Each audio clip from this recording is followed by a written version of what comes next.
Killer, a CBS 2 original docuseries coming soon.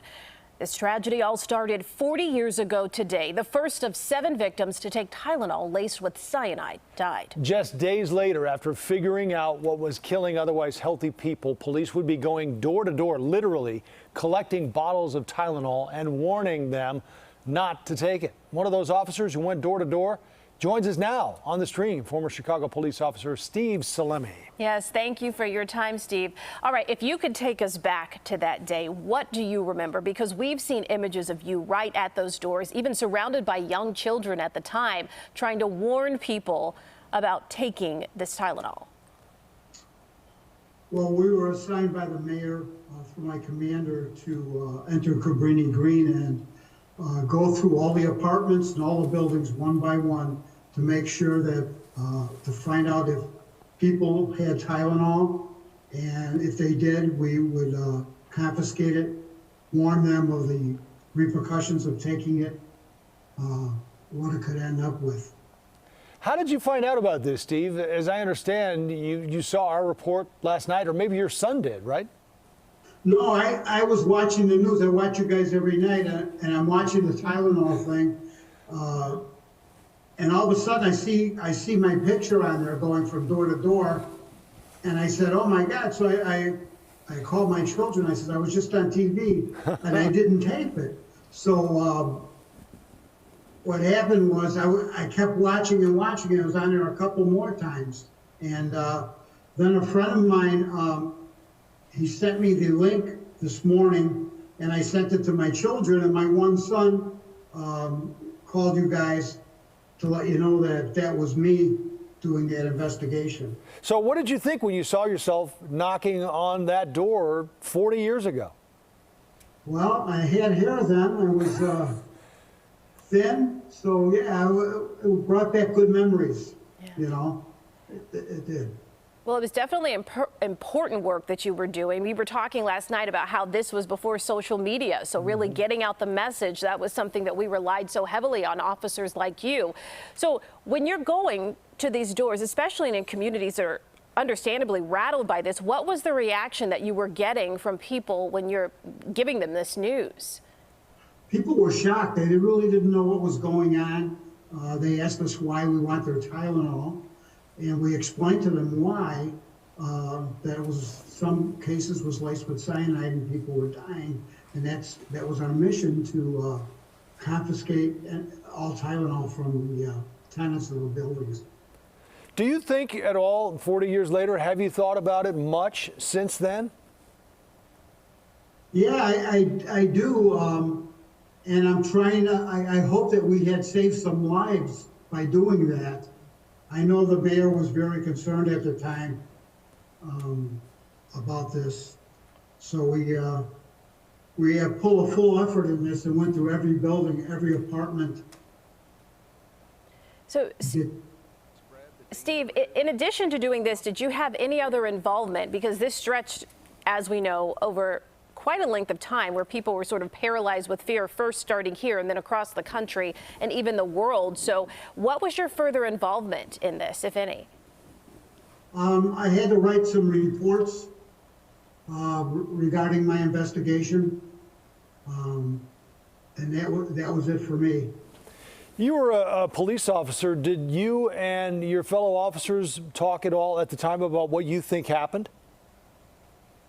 We couldn't figure it out. We didn't know if they laced, how many vials they laced.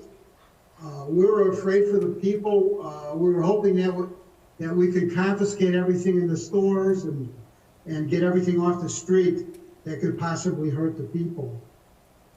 So, Steve, one of our investigators, Brad Edwards, he has a piece coming up tomorrow night where he traveled to Boston, finding out that the investigation, not only is it ongoing, but they're still interviewing this one key figure that was thought to potentially be involved because he was sending letters to the company trying to do some form of blackmail. What are your thoughts on where the investigation stands right now? Well, it's still wide open as far as I'm concerned. There's no proof that the man did it, actually did it. I wish there was some way we can pin it on him, but We couldn't get prints off the bottles. They were all contaminated.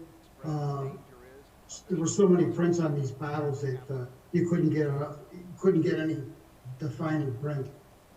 For folks who weren't around, Steve, at the time, I mean, I remember specifically the fear. And I think it was really, I guess, considered one of the first sort of terrorism cases where everyone was just paralyzed with fear, wondering how this happened, and really never seeing anything like it since, right? I mean, this led to the changes that we saw in the bottling and the packaging. But take us back to that day and talk about the fear that people had. I mean, just taking a common over-the-counter pain medication. Yeah, people had fresh bottles of Tylenol that weren't open were very afraid that they would get one laced with cyanide. The fear of dying is profound, and people were very scared. They didn't know what to do. They just throw the stuff in the garbage, you know. So, Steve, if we can get a better idea of what your career in law enforcement was like, at what point as a CPD officer were you when you were pulled into this Tylenol case? And then tell us about your time in CPD since then. I was assigned to the 19th district. I was the manager for the commander. I was on the job 12 years at that time. I ended up leaving the job in 1991. I had 21 years on, but I remained in the patrol division. I was in the 19th district basically most of that time, and I got transferred to the 24th district my last 2 years on the job. What goes through your mind when you saw some of the other video I guess it was video back, it was the early 80s, it was video of your fellow officers. I know there was another officer in a squad car literally driving around the street with a bullhorn warning people just by, broadcasting on the streets not to take Tylenol. It really was a picture of a moment in time, and it shows how much things have changed. Yeah, we had policemen all over going through the row homes, the high rises, all the residents around there. They were in squad cars on bullhorns, talking to the people on the street. That was the best way we could get our message out, because like you said, we had no social media at that time.